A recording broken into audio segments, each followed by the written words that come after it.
Es el momento de nuestra entrevista internacional acá en Democracia en CNN Chile. Ana Linda Solano es abogada especializada en corrupción y género, en los temas de investigación criminal con énfasis en lavado de activos y crimen organizado.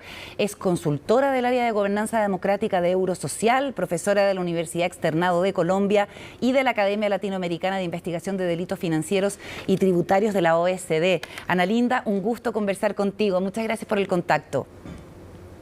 Claro que sí, feliz de estar acá y de tener esta conversación contigo. ¿Cómo estás? Bien, muchas gracias. Lo primero que quisiera comentarte, Ana Linda, es que en Chile durante décadas estuvimos al margen de los fenómenos de crimen organizado tan comunes en la región latinoamericana y sin embargo ahora estamos siendo golpeados con mucha fuerza por esta nueva criminalidad, con redes internacionales, etcétera. Tú que has trabajado en la Fiscalía de Colombia, que como penalista e investigadora tienes tanta experiencia, ¿qué es lo primero que podrías decirle a una sociedad que está todavía en shock y muy sorprendida con la llegada de este fenómeno? Lo primero es que no están solos. Colombia, de donde soy, llevamos muchos años viviendo esto y la región ha tristemente ganado mucha experiencia en términos de lucha contra gran criminalidad. Lo importante en estas cosas, te digo, y mis años de investigadora en la temática es entender, dimensionar el problema que muchas veces no lo hacemos bien. Estamos viviendo una transnacionalización del delito.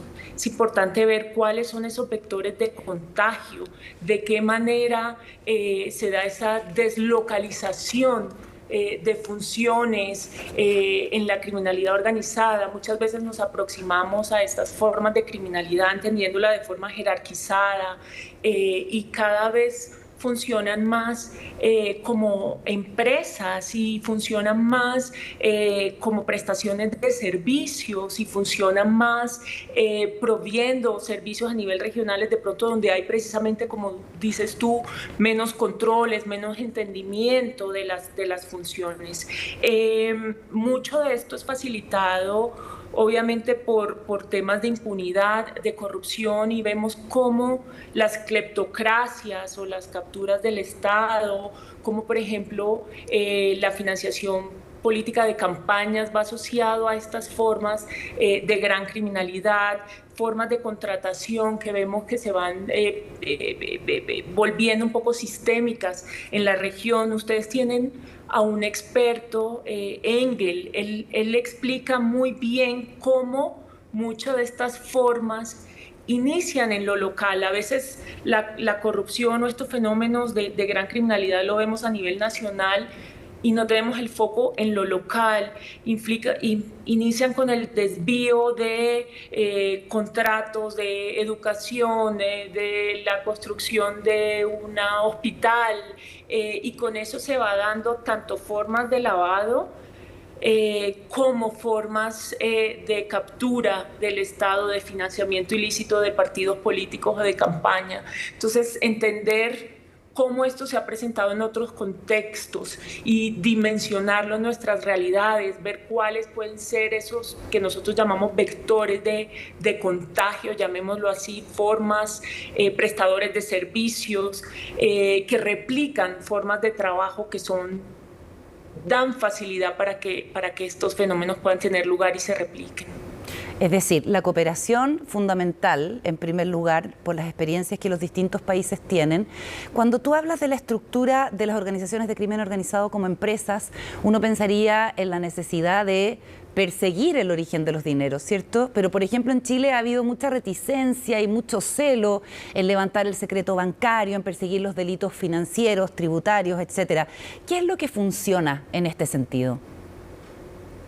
Lo dices muy bien, perseguir el dinero como metodología de investigación. Sabes, nosotros estamos acostumbrados a investigar, muchas veces fraccionamos fenómenos que en la realidad no están fraccionados, es decir, vemos independiente el fenómeno de la corrupción como si sucediera en un laboratorio, en un ambiente aislado, o vemos el lavado de activos por otro lado, y la conducta que da origen a esto.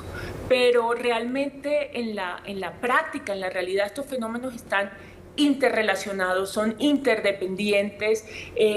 Sin corrupción no existiría, por ejemplo, trata de personas, que es la segunda o tercera economía más importante del mundo, y así otros fenómenos, los delitos medioambientales, etcétera.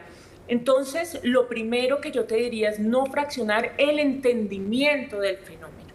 Y esto tiene mucho que ver con lo que tú mencionas, el seguimiento del dinero, cómo están los recursos, dónde están, de dónde se mueven, por qué. No quedarme tampoco con el caso a caso, es decir, creer que porque está el cabecilla, el jefe o el alcalde o esta figura pública, ya he desestructurado aquella organización o aquella red. Realmente los entramados suelen ser mucho más complejos, como te decía, los facilitadores, muchas veces los abogados en ciertos países, los contadores, tienen formas de hacer las cosas que pueden llegar a estar facilitando con los servicios, los bancos, esta serie de actividades. Entonces, entender los flujos ilícitos, no solo en términos, como bien lo pones, de mercancías, de la que se trate, sino también de dinero, es fundamental. No separar ese entendimiento, como te digo, inclusive como metodología de investigación para entender estas estructuras y estas formas. Cada vez organizaciones criminales que inclusive originalmente fueron terroristas o son consideradas terroristas, tienen entramados empresariales cada vez más complejos. Recientemente se vio la investigación de las estructuras empresariales, por ejemplo, de Hamas, y así varias organizaciones en la región van mutando de una base, digamos, social o de otras lógicas a hacer unas transiciones a unas formas mucho más organizadas, transnacionales, empresariales. Y eso les permite también transicionar hacia otras formas de relacionamiento con los estados. Entonces empiezas a ver cómo varias de estas organizaciones típicamente criminales empiezan a denominar o apoyar a determinados candidatos a cargos públicos, a cambio luego de controlar estas mismas organizaciones las contrataciones y definir temas en últimas de política pública, dónde se invierten y para dónde van los recursos públicos, y esos son también formas de lavado. Entonces, la invitación es no fraccionar el entendimiento de estos fenómenos, mirarlos en esta forma sistémica, no siempre tener en la cabeza, como decimos, estos jefes o estos personajes a veces más visibles, sino aquellos intermediarios, facilitadores que permiten que las redes funcionen, y sí ver los flujos ilícitos, los movimientos como metodología de entendimiento y de investigación, incluyendo, como bien lo mencionas, el movimiento del dinero, porque eso es lo que permite ver estas formas de operar a través de empresas, fachadas o reales, a través del movimiento de mercancías, el comercio internacional. Una de las formas más importantes de lavado y que poco entendemos por la complejidad es el lavado de activos a través del comercio internacional. Entonces, eso nos abre a unos entendimientos mucho más complejos de lo que creemos normalmente que son amenazas solo violentas o de actuar violento o organizado en esa forma de ataque. Entiendo. Ana Linda, mencionaste el tema de la trata de personas. Esto nos acerca a uno de tus áreas de expertise, que es el género. Me gustaría que me contaras cuál es la relación que existe hoy, sobre todo considerando que Chile tiene una frontera muy amplia, muy porosa, está aumentando la trata de personas, en muchos casos, la mayoría de los casos con fines de explotación sexual, narcotráfico, trata de personas y género. Gracias por esa pregunta. Sí, ilustra parte de lo que venimos conversando, cómo en la realidad estos fenómenos no están tajantemente separados. La trata de personas es una de las economías ilícitas más importantes. Tal vez el narcotráfico cada vez va perdiendo menos, precisamente por los niveles de controles que hay, la persecución deja de ser una de las economías principales y empieza a competir con otras, como puede ser la trata de personas. Y es triste porque la mercancía que se comercia aquí es el ser humano. Y en gran medida en las distintas formas de explotación, llámese laboral, sexual, matrimonio forzado, órganos y demás, la mayoría de las personas son mujeres, niños y niñas. Por eso, digamos, es un delito que tiene un sesgo de género bastante importante, migrantes, personas en situación de vulnerabilidad de distinta manera. Entonces, entré, digamos, a analizar estos temas por la corrupción que facilita la trata de personas, tratar de entender esas dimensiones de corrupción que tienen un impacto diferenciado a razón de género. Y te encuentras un universo muy complejo y poco estudiado. La verdad es que hay políticas públicas, hay un interés en la región, pero poco es entendido en esa dinámica de economía ilícita.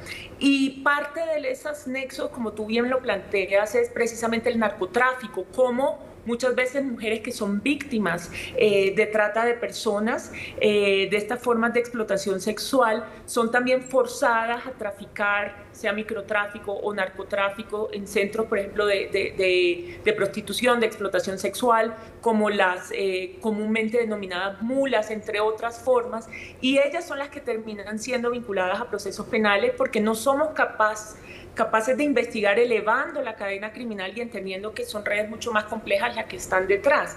Muchas veces estas mujeres que están digamos, privadas de la libertad tienen esa doble condición de haber perpetrado un delito, pero también estar en un contexto de ser víctimas de otras formas de criminalidad.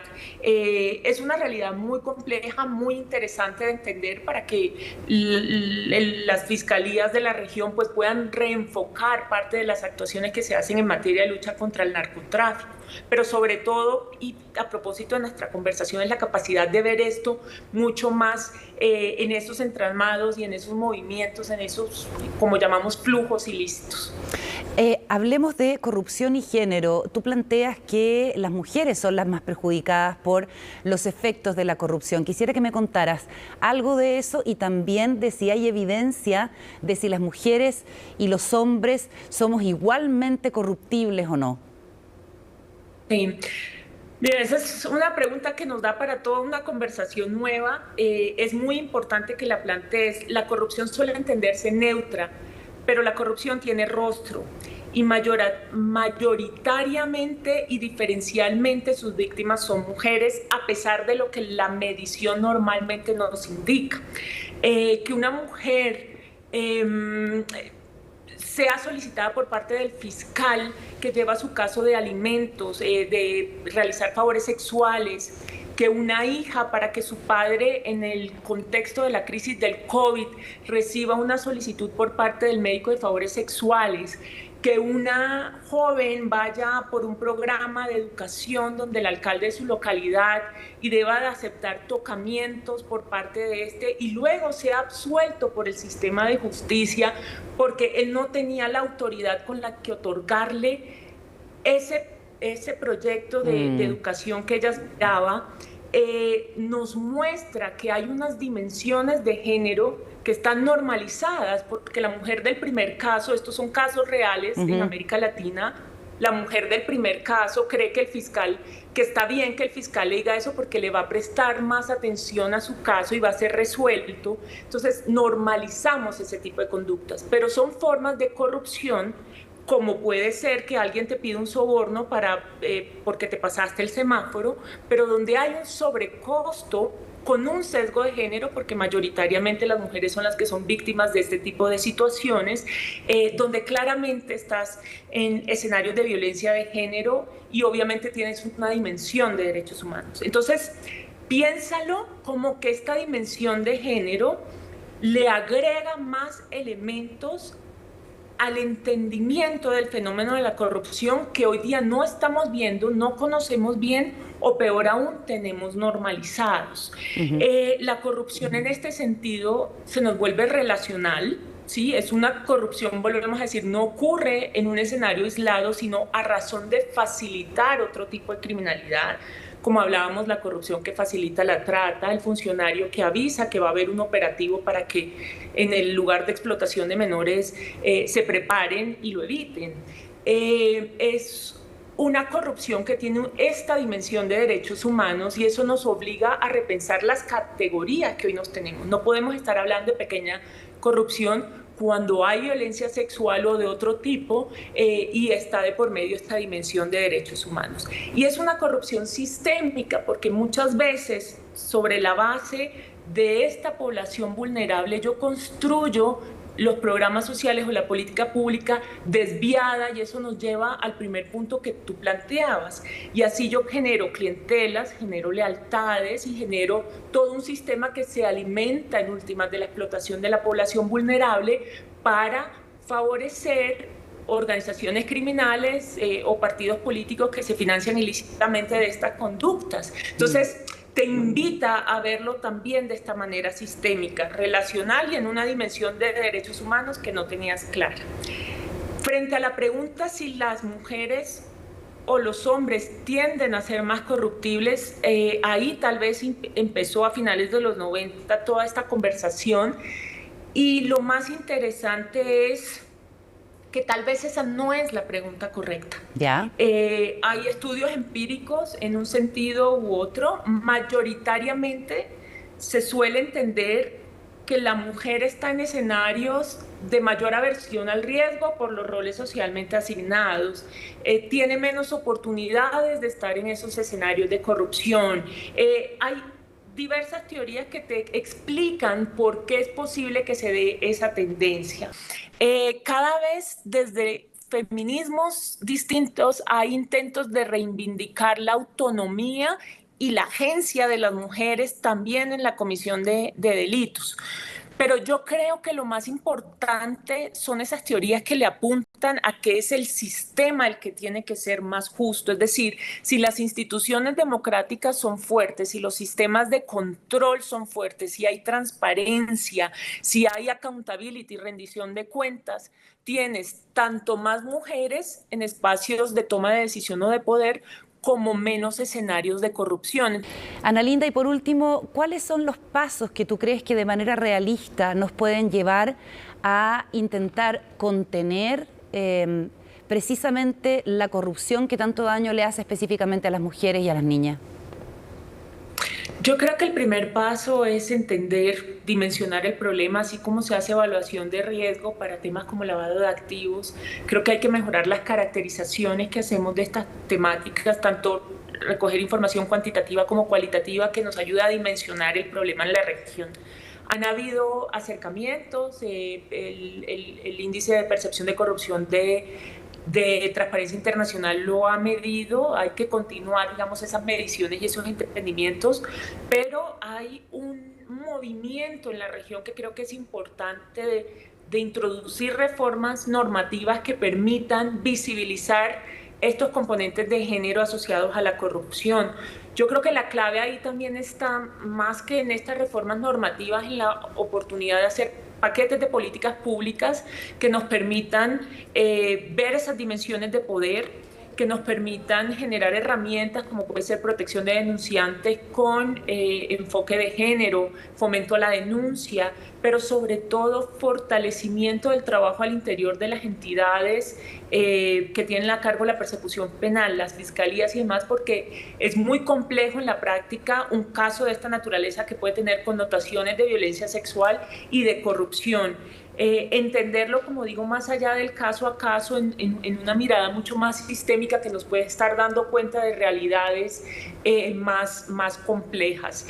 Y sobre todo, tratar como sociedad de entender esas dimensiones del poder. Casos como el de Epstein nos muestran cómo asociado a la explotación de personas, explotación sexual de personas u otros, hay formas de poder, mejor hacer negocios, generarse lealtades entre personas que ostentan distintos cargos en distintos países. O sea, estas redes transnacionales de negocio que muchas veces se suelen basar en ese tipo de formas de explotación.